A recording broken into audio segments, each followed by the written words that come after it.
ತುಮಕೂರು ಲೋಕಸಭಾ ಕ್ಷೇತ್ರದಿಂದ ಬಿಜೆಪಿಯಿಂದ ಈ ಬಾರಿ ಸೋಮಣ್ಣ ಅವರಿಗೆ ಬಹುತೇಕ ಟಿಕೆಟ್ ಫಿಕ್ಸ್ ಆದಂತೆ ಕಂಡು ಬರ್ತಾ ಇದೆ.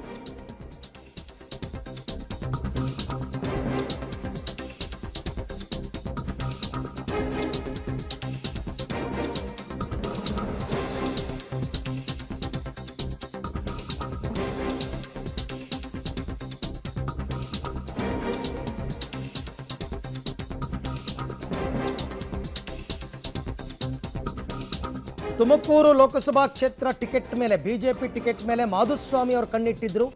ಹಾಗೆ ಸೋಮಣ್ಣ ಅವರು ಆರಂಭದಿಂದನೂ ಕೂಡ ಟಿಕೆಟ್ ಕೇಳ್ಕೊಂಡು ಬಂದಿದ್ದಾರೆ. ರಾಜ್ಯಸಭೆಗೆ ಆಯ್ಕೆ ಆಗಬೇಕಿತ್ತು, ಆಗಲಿಲ್ಲ.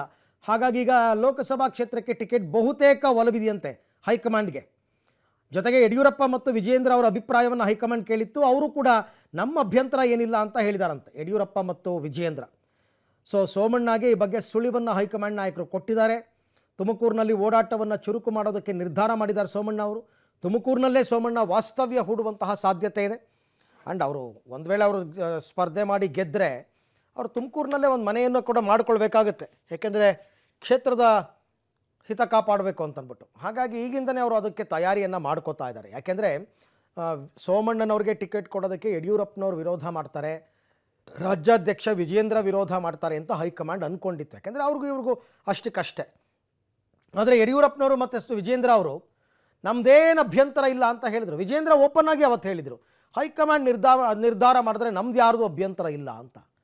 ಹಾಗಾಗಿ ನಡ್ಡಾ ಅವರು, ಅಮಿತ್ ಶಾ ಅವರು ಎಲ್ಲ ರೀತಿಯಲ್ಲೂ ಯೋಚನೆ ಮಾಡಿ ತುಮಕೂರಿನಿಂದ ಸೋಮಣ್ಣನವರಿಗೆ ಟಿಕೆಟ್ ಕೊಡೋಣ ಅಂತಕ್ಕಂಥ ತೀರ್ಮಾನಕ್ಕೆ ಬಂದಂಗೆ ಕಾಣಿಸ್ತಾ ಇದೆ. ಒಂದು ಸಣ್ಣ ಮೆಸೇಜನ್ನು ಪಾಸ್ ಮಾಡಿದ್ದಾರೆ ಸೋಮಣ್ಣ ಅವರಿಗೆ, ತಯಾರಿ ಆಗಿ ಅಂತ. ಹಾಗಾಗಿ ಈಗ ನೋಡಿ, ಅದೇನೋ ಮೊನ್ನೆ ಒಂದೇ ದಿನ 8 ಮದುವೆ ಅಟೆಂಡ್ ಮಾಡಿದ್ರಂತೆ ಸೋಮಣ್ಣ ಅವರು ತುಮಕೂರಲ್ಲಿ. ತುಮಕೂರು ಸುತ್ತಮುತ್ತ 8 ಮದುವೆ ಒಂದೇ ದಿನ ಅವ್ರು ಅಟೆಂಡ್ ಮಾಡಿರೋದು. ಅಂದರೆ ತುಮಕೂರಿನಲ್ಲಿ ಓಡಾಡ್ತಾ ಇದ್ದಾರೆ. ತುಮಕೂರಿನ ಪ್ರಮುಖ ನಾಯಕರನ್ನು ಭೇಟಿ ಆಗ್ತಾ ಇದ್ದಾರೆ.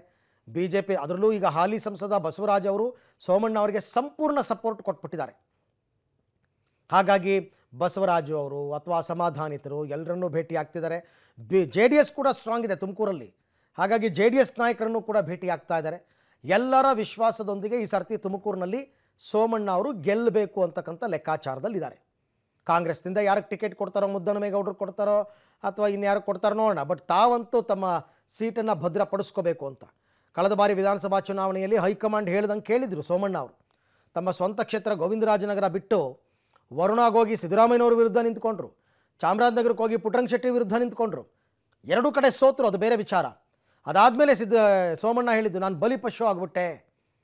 ಹೈಕಮಾಂಡ್ ಅವರು ಅಮಿತ್ ಶಾ ಅವರೇ ಮನೆಗೆ ಬಂದು ಹಿಂಗೆ ಮಾಡಪ್ಪ ಅಂತ ಹೇಳಿದಾಗ ನಂಗೆ ಇಲ್ಲ ಅನ್ನೋಕ್ಕಾಗಲಿಲ್ಲ, ನನ್ನ ಕ್ಷೇತ್ರನೇ ಬಿಟ್ಕೊಟ್ಬಿಟ್ಟೆ ನಾನು ಅಂತ. ಹಾಗಾಗಿ ಪಕ್ಷ ಕೂಡ ಇವರ ತ್ಯಾಗವನ್ನು ಪರಿಗಣಿಸಿ ಇವರಿಗೆ ಟಿಕೆಟನ್ನು ಕೊಡ್ತಕ್ಕಂಥ ಸಾಧ್ಯತೆ ಇದೆ. ಈ ಬಗ್ಗೆ ಮತ್ತಷ್ಟು ಮಾಹಿತಿ ನನ್ನ ಕೊಲೀಗ್ ಮಸೂದ್ ಅವರಿಂದ ಪಡೆಯೋಣ. ಮಸೂದ್, ಈಗ ಸೋಮಣ್ಣನವರಿಗೆ ಬಹುತೇಕ ತುಮಕೂರಿನ ಟಿಕೆಟ್ ಫಿಕ್ಸ್ ಅನ್ನೋ ಹಾಗಿದೆಯಾ, ಹೇಗೆ? ಅರವಿಂದ್, ಸೋಮಣ್ಣ ಅವರು ಈಗಾಗಲೇ ಬಹಳ ತಿಂಗಳಿಂದಲೂ ಕೂಡ ತುಮಕೂರು ಲೋಕಸಭೆ ಟಿಕೆಟ್ ಕೇಳ್ತಾ ಇದ್ದಾರೆ. ಈ ಹಿಂದೆ ಅವರಿಗೆ ಹೈಕಮಾಂಡ್ ಕಡೆಯಿಂದಲೇ 2-3 ಸಲ ಎಡವಟ್ಟುಗಳಾಗಿದ್ದಾವೆ. ಒಂದು, ಡಬಲ್ ಕ್ಷೇತ್ರದಲ್ಲಿ ಸೋತರು, ಅನಂತರ ಯಾವುದೇ ಸ್ಥಾನಮಾನ ಕೊಡ್ಲಿಲ್ಲ. ರಾಜ್ಯಾಧ್ಯಕ್ಷ ಸ್ಥಾನ ಕೇಳಿದ್ರು ಕೊಡ್ಲಿಲ್ಲ. ರಾಜ್ಯಸಭೆ ಟಿಕೆಟ್ ಕೇಳಿದ್ರು ಕೊಡ್ಲಿಲ್ಲ. ಈಗ ಕಡೆಯ ಚಾನ್ಸ್ ಆಗಿ ತುಮಕೂರು ಟಿಕೆಟ್ ಕೇಳಿದ್ದಾರೆ. ಬಹುತೇಕ ಹೈಕಮಾಂಡ್ ಕಡೆಯಿಂದಲೂ ಕೂಡ ಗ್ರೀನ್ ಸಿಗ್ನಲ್ ಸಿಕ್ಕಿದೆ ಅಂತ ಕೂಡ ಹೇಳಲಾಗ್ತಿದೆ. ಇತ್ತೀಚೆಗೆ 2-3 ದಿನಗಳಲ್ಲಿ ಅವ್ರಿಗೆ ಗ್ರೀನ್ ಸಿಗ್ನಲ್ ಸಿಕ್ಕಿದೆ ಹೈಕಮಾಂಡ್ ಕಡೆಯಿಂದ ಅಂತ ಕೂಡ ಹೇಳಲಾಗ್ತಿದೆ. ಆ ಹಿನ್ನೆಲೆಯಲ್ಲೇ ಸ್ವಲ್ಪ ಹುರುಪು ಸೋಮಣ್ಣ ಅವರಲ್ಲಿ ಬಂದಿರುವಂತದ್ದು. ಆ ಹಿನ್ನೆಲೆಯಲ್ಲೇ ತುಮಕೂರಿನಲ್ಲಿ ಓಡಾಟವನ್ನ ಚುರುಕು ಮಾಡಿದ್ದಾರೆ. ಇನ್ನೊಂದು, ಯಡಿಯೂರಪ್ಪ ಮತ್ತು ವಿಜೇಂದ್ರ ವಿಚಾರದಲ್ಲೂ ಕೂಡ ಯಾವುದೇ ಅಭ್ಯಂತರ, ಅಡ್ಡಿ, ಆತಂಕ ಇಲ್ಲ ಅನ್ನುವಂಥದ್ದು ಕೂಡ ಸ್ಪಷ್ಟ ಆಗಿದೆ. ಈ ಸಂಬಂಧಪಟ್ಟಂತೆ ಯಡಿಯೂರಪ್ಪನವ್ರ ಜೊತೆ ಹೈಕಮಾಂಡ್ ನಾಯಕರು ಮಾತಾಡಿದಾಗ ಟಿಕೆಟ್ ಕೊಡೋದಕ್ಕೆ ಅವ್ರಿಗೆ ಯಾವುದೇ ಅಭ್ಯಂತರ ಇಲ್ಲ ನಮ್ಮ ಕಡೆಯಿಂದ ಅಂತ ಕೂಡ ಹೇಳಿದ್ದಾರೆ. ಹಾಗಾಗಿ ಬಹುತೇಕ ಯಡಿಯೂರಪ್ಪನವರು ಕೂಡ ಪರೋಕ್ಷವಾಗಿ ಬೆಂಬಲ ಇದೆ. ತುಮಕೂರಿನಲ್ಲಿ ಸ್ಥಳೀಯವಾಗಿ ಮಾಧುಸ್ವಾಮಿ ಅವರಿಗೆ ವಿರೋಧ ಇದೆ.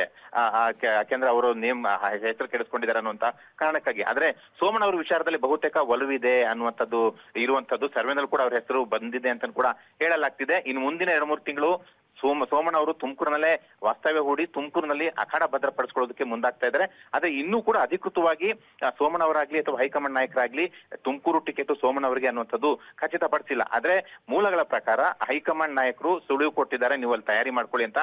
ನಿನ್ನೆನೂ ಕೂಡ ವಿಜೇಂದ್ರ ಅವರು ಸೋಮಣ್ಣ ಅವ್ರ ಜೊತೆ ಕರೆ ಮಾಡಿ ತಾವೇ ಖುದ್ದಾಗಿ ಅಲ್ಲಿ ತಯಾರಿ ಮಾಡ್ಕೊಳ್ಳಿ, ಹೈಕಮಾಂಡ್ ಕಡೆಯವರು ಕೂಡ ಹೇಳಿದ್ದಾರೆ ಅಂತ ಕೂಡ ಹೇಳಲಾಗ್ತಿದೆ. ಇವತ್ತು ಸೋಮಣ್ಣ ಅವರು ಮಾತಾಡ್ತಾರೆ, ಇದ್ರ ಬಗ್ಗೆ ಅಧಿಕೃತವಾಗಿ ಅನೌನ್ಸ್ಮೆಂಟ್ ಮಾಡ್ತಾರ ಅಂತ ಕಾದ್ ನೋಡ್ಬೇಕಾಗಿದೆ. ಅದೇ ಟಿಕೆಟ್ ಬರೋವರೆಗೂ ಕೂಡ, ಅನೌನ್ಸ್ಮೆಂಟ್ ಆಗೋವರೆಗೂ ಕೂಡ ಅಧಿಕೃತವಾಗಿ ಹೇಳೋದಿಲ್ಲ. ಅವರ ನಡೆ ನುಡಿಗಳಿಂದ, ಅವರ ಆಕ್ಟಿವಿಟೀಸ್ ಇಂದ ಗೊತ್ತಾಗುತ್ತೆ ಬಹುತೇಕ ಟಿಕೆಟ್ ಸೋಮಣ್ಣ ಅವರಿಗೆ ಅನ್ನುವಂಥದ್ದು. ಅರವಿಂದ್, ಥ್ಯಾಂಕ್ ಯು ಮಸೂದ್ ತಮ್ಮೆಲ್ಲ ಮಾಹಿತಿಗಾಗಿ. ಸೊ ಸೋಮಣ್ಣ ಅವ್ರಿಗೆ ಏನಾದರೂ ಟಿಕೆಟ್ ಸಿಕ್ಕಿದ್ರೆ, ಮಾಧುಸ್ವಾಮಿ ಅವ್ರದ್ದು ಬಿಡಿ, ಮಾಧುಸ್ವಾಮಿ ಅವ್ರು ಈಗ ಬಂದಿರೋದವರು ಟಿಕೆಟ್ ಬೇಕು ಅಂತ. ಚುನಾವಣೆಯಲ್ಲಿ ಸೋತ ಮೇಲೆ 6 ತಿಂಗಳು ಅವರು ಎಲ್ಲೂ ಕಾಣಿಸ್ಕೊಂಡೇ ಇರಲಿಲ್ಲ. ಈಗ ಬಂದ್ಬಿಟ್ಟು ಟಿಕೆಟ್ ಬೇಕು ಅಂತಂದ್ರೆ ಹಾಗಾಗಲ್ಲ. ಮತ್ತು ಸ್ಥಳೀಯವಾಗಿ ಬಿ ಜೆ ಪಿ ನಾಯಕರು ಮಾಧುಸ್ವಾಮಿ ವಿರುದ್ಧವಾಗಿದ್ದಾರೆ. ಸೋಮಣ್ಣನವರಿಗೆ ವ್ಯಕ್ತವಾಗ್ತಾ ಇದೆ ಬೆಂಬಲ ಅಲ್ಲಿ ಜಾಸ್ತಿ. ಹಾಗಾಗಿ ಸೋಮಣ್ಣನವ್ರು ಕೊಟ್ಟರೆ ಅವರು ಗೆಲುವು ನಿಶ್ಚಿತ. ಸರ್ವೆಗಳು ಹೆಂಗಿದ್ರು ಮಾಡಿಸ್ತಾರಲ್ಲ, ಸರ್ವೆಗಳಲ್ಲಿ ಸೋಮಣ್ಣನವರು ಗೆಲುವು ನಿಶ್ಚಿತ ಅಂತ ಬಂದರೆ ಖಂಡಿತವಾಗಿ ಅದಾಗ್ಬೋದು. ಯಾಕೆಂದರೆ ಕಳೆದ ಬಾರಿ ದೇವೇಗೌಡರ ವಿರುದ್ಧ GS ಬಸವರಾಜು ಗೆದ್ದಿದ್ದು. ಸೊ ಹಾಗಾಗಿ ಈ ಸರ್ತಿ ಬಿ ಜೆ ಪಿಗೆ ಒಳ್ಳೆ ಗ್ರಿಪ್ ಇದೆ ಅಂತ.